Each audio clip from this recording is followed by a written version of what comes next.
Saturday, June 22nd, 4:53 p.m. New York time. Good afternoon. Going to discuss in this video Bitcoin, Forex, and yields. I think its timing is very important. This past week was the 50th G7 summit. You can read about the history of the G7 and the purpose of it. It has a good purpose. There are people that intentionally mislead people about it. If you don't get together and communicate, it does not improve things. Yeah. Understand that G7, the real basic of it is an annual event. It's a forum. Brings together the world's 7 largest so-called advanced economics, which dominate global trade and the international financial system. You want to communicate. It's a much more stable planet when they work together. And it proves communications and global growth from the bottom to the top. That's a fact. First, if they weren't together as an organization, one would be try to dominate everything like we had prior to World War II. All right, going forward, there used to be a G8 and Russia was welcoming Putin. Well, he made a choice to go to war, attack Ukraine, and that's part of the reason he got kicked out. So now it's interesting. Again, the G7 summit was just in Italy, and the former member, Putin, went to one of the poorest countries in the world, North Korea, and made a pact with them. First, he could have stayed in the G8 and really improved his country, his economy, capital, better living conditions. So much better for his country he could have done. Yeah. Okay, let's continue going forward. If you haven't subscribed to his YouTube channel, well, for free, YouTube, the link's below. If you want to get access to the video the same day, I have a Patreon page, the link's below. And if you like my content, don't make a donation, PayPal, Venmo, the link's below.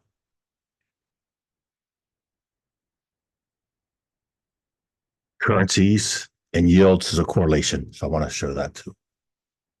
We know past few weeks, Canada lowered its yield. United States, very likely not going to raise yields, aka interest rates, either leave on pause or lower. So if you think the US is about to lower yields, behoove you to buy fixed income products like CDs when they're paying higher interest rates, so you make more money. It's a lower risk financial asset than stocks. I just shared with you a great investment idea. You can contact your local bank, compare them with other banks, see what their CDs are, and look for short-term ones that are like 2 years, 18 months, something like that. So we're looking here at the 5-year chart, 30-year yield, US Treasury. High was last year.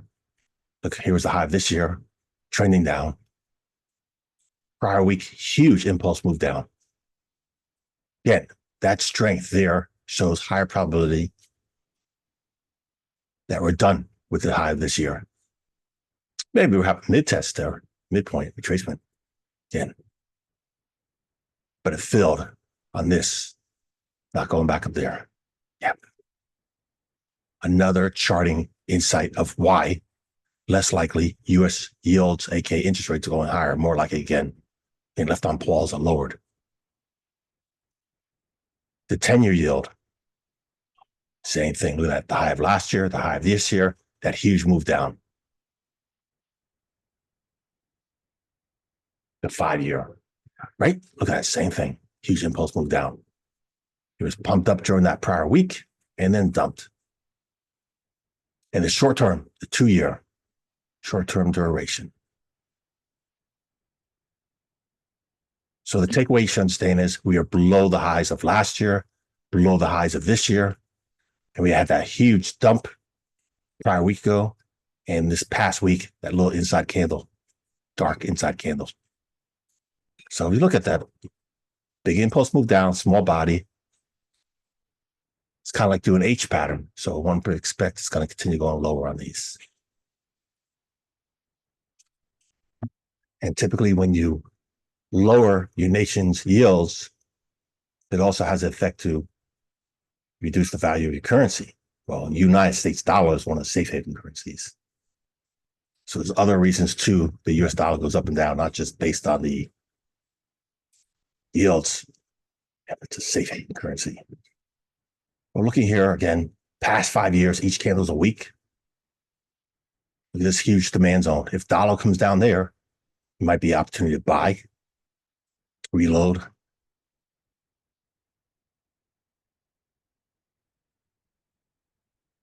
Here's a high of 2022. Oh, I want to show that too. So you have people in the United States lying, saying dollar's at the all-time low. No, it's not. I'm only showing you 5 years here. Here's a high, 2022. Here's a high of last year, 2023. We're very close to the high of 2023. Huge consolidation too. We're inside that range of 2023. Huge consolidation. It's been these nice trends and higher lows. We're building a wedge. See this white line? Higher lows and lower highs, building a wedge, making a coil very tight. Oh, sorry for all this moving in. We got the midpoint up there, potential retest. So this past week, the US dollar, higher high, higher low. This is another key demand zone of buyers right down here. So up here is a minor supplier sellers, minor supplier sellers. So we're going to see if we get a retest of these areas here and here. That might be the trade setup to trade bearish. Trade bearish, maybe you want to trade bullish, the inverse using the euro. Okay, key levels to watch for right here. We're coming very close.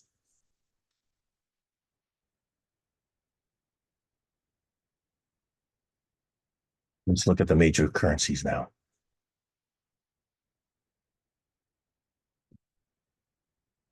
Major currencies, the ones that are traded, used, invested in. Let me share that insight too. United States deficit. We do not borrow money from other countries. We print our own money. That's a powerful business model. We're not going to default on a foreign currency because we're not invested in foreign currency. We're not selling our foreign currency. Many countries borrow money from other countries. Many people that get auto loans, home loans, private loans, they go to bank, borrow money, that cash. The United States created this asset called US Treasuries. It sells those, which are independent from our currency. It buy US Treasuries, which is our debt. We pay our debt with our interest earned from capital growth. We also pay interest on those US Treasuries. And another insight I'll share with you, US Social Security earns income more than it pays out. So the extra income it pays, the extra income it receives, it parks it in US Treasuries and earns interest on it. I'm saying this because, again, I just heard past week some knuckleheads on media talking US Treasury, Social Security is about to collapse 1 year, 2 year, false. We have a low unemployment producing more income, which is growing more savings to US Social Security than paying into Social Security because, again, it's older age when you collect it. And some people just delay collecting Social Security later in life so they can earn more. A lot of misinformation out there intentionally. Yeah. Just telling you facts. So we're looking here at the euro. Again, key demand zone right here in the green, supply zone right here, key levels. And look on that decline in the wedge. Come down here, swing low. Might be the opportunity to reload if you're bullish. And if you notice again, the low of last year, the high of this year, we're inside the range. Again, the euro represents the biggest weighted average of the US dollar. Accumulation phase. The second largest currency in the US dollar is the Japanese yen. Yeah, this year made the all-time new low. And like I said, I will not want to be buying the yen because this week, again, lower high, lower low. It's going back down, which I mentioned. We'll probably have a retest in that. That's what's in the phase. We're in a phase right down there. Lots of problems with Japan. Broke below here, closed below here. That's why I have it labeled red. It's a supply zone of sellers. Supply zone of sellers, key levels. And the third largest currency in the US dollar is the British pound. Demand zone, which had been briefly, I still call it accumulation because of mid higher lows. But this right here, the high this year, has been a supply area, sellers. So the past few weeks, we went up and tested it. Look, all that red, a lot of wicks. I'll zoom in some more. So this has been a concern because that was a swing point. And interesting, here was a high. We broke above it, higher high. And then here we never did 100% retest. We didn't test a high this year, not here. We had these big wicks, panic selling, dumping lower highs, lower lows, a lot of wicks. Something happened there. Yep. That didn't make it go higher high. So now I'm calling this distribution till it changes. So we may have a deep retracement on the British pound. And again, we're still inside the range of the high and low of last year. Just again, shows a lot of confidence. People invest in the US dollar because the US economy is outstanding. Low unemployment, record unemployment, low. Gross domestic income, beautiful. Yeah, you may not be happy with the US economy. There are many countries that are much worse off. And the US economy is slowly getting better. But part of the big problem is the logistics, shipping, trains, trucks, airplanes. Yep. People that are intentionally sabotaging those to ruin the West's economy. Because those other countries that do that intentionally don't require the same kind of logistics. Because they're not civilized countries to want to live in because you're not going to get delivery twice a day. Wink, wink. Australian dollar. High of last year, low of last year. It's in this huge consolidation. And notice this. This is a demand zone of buyers down here. Built a lot of energy there, went higher, did a retracement, a lot of consolidation. So this is interesting. Building, when it spends a lot of time in consolidation, that's resting, building a lot of energy. So we'll see what breaks out. If it's up the upside or retracement down here. Canadian dollar, yeah, very close to the bottom of the year. Huge demand zone right here. So if you're bullish, you should be looking down here to do acquiring it. Vice versa if you're bearish. And I'll share this again. Australian dollar, New Zealand dollar, Canadian dollar. Those countries, mass amount of their GDP is from commodities, the metals, the energy. When I say metals, copper, gold, silver, those kind, and energy, crude oil, coal, natural gas. So those countries have a huge correlation of their currency based on those. If there's less demand for metals, less demand for energy, that has a negative effect on their currency. They're not hugely diversified compared to, say, let's say the United States. They are diversified, but not equally, as I'm telling you, like the United States or certain European countries. Yeah. So be concerned, because when you see spikes in metals or energy, you see certain correlation of currencies.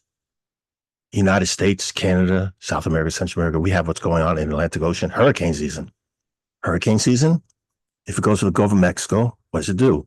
It has a high chance of shutting down those oil platforms. Demand for oil is still high, so they just have to rotate and get oil from, let's say, the tar sands of Canada. That'd be putting currencies, buying Canadian dollars, strengthen their currency. That might be a one-day transaction, two-day transaction. Things to be situation aware of. Swiss franc, one of the safe haven currencies. Key demand zone right here. That sweet spot, the low of this year, right there, nice area.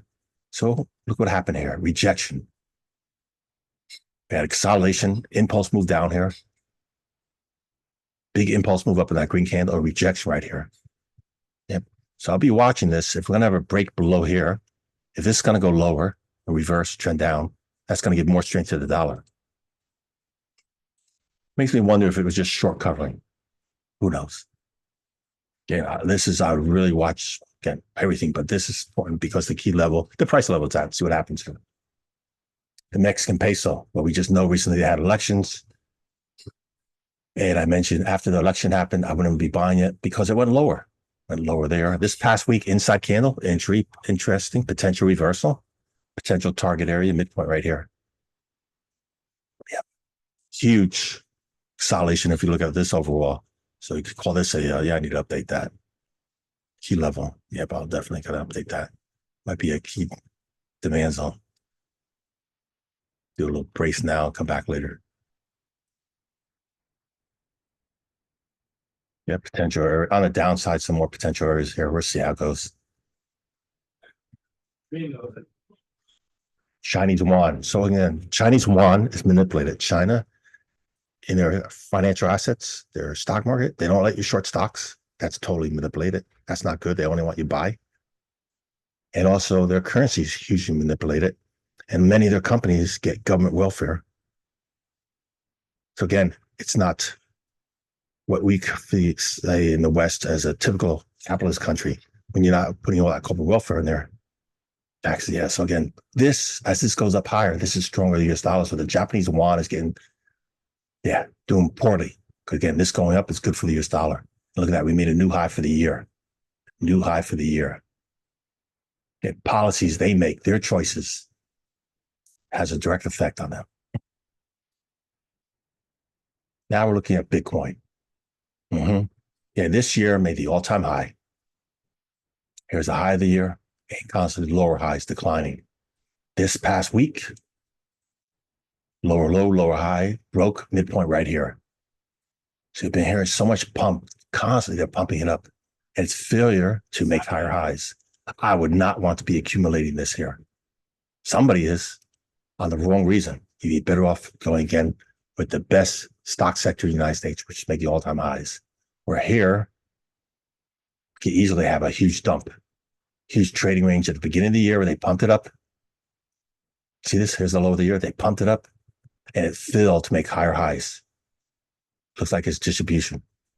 Again, we might have a few more pumps try to retest here. Again, huge consolidation. That's not making money.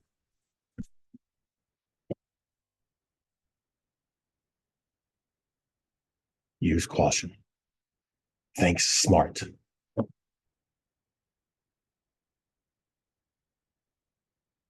Work hard for your money. Use good thinking skills, please. Thank you as always for spending just a bit of your time with me. That's it for the video. Thanks for watching.